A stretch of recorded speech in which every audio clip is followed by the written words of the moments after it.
it's actually at the stage where it is problematic if you are involved anything in the WNBA to not hate Caitlin Clark. They were like, in the NBA, if you were...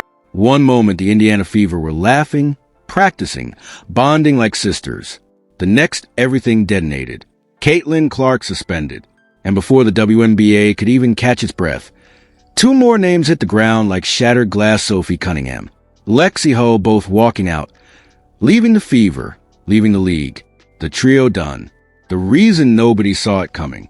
Before we dive into this wild storyline, hit like, subscribe, and brace yourself, because this might be the most emotional Fever chapter ever written.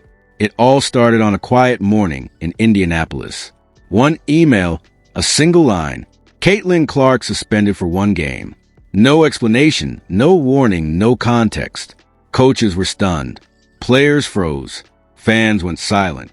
But Sophie Cunningham didn't flinch. She slammed her locker shut and whispered, "If she's gone, I'm gone."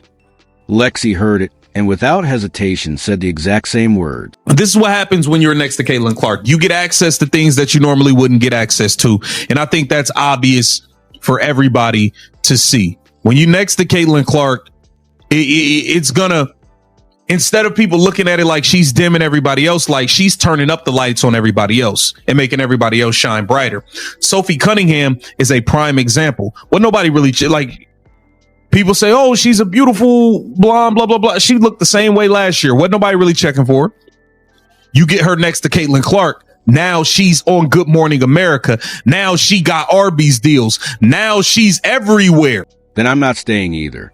No one realized how deep their bond had grown. No one knew how tightly these 3 had connected since training camp. But today, everyone found out it had started innocently. Caitlin cracking jokes during warm-ups. Lexi bringing snacks for every team flight. Sophie stepping in to defend Caitlin during a brutal practice. Then came the golf trips, the viral photos, the late-night talks about pressure, fame, and the noise that never seemed to stop. A trio no one predicted, yet one that became absolutely unbreakable. They weren't just teammates. They weren't just co-workers. They were family. So when Caitlin got suspended, it didn't feel like discipline. It felt like an attack. And families don't let one of their own face something like that alone. Inside the Fever office, alarms were blaring. If Caitlin walks, the franchise collapses financially. If Sophie walks, they lose their leader and their shooter. If Lexi walks, the chemistry evaporates instantly. This trio wasn't just popular. They were the culture.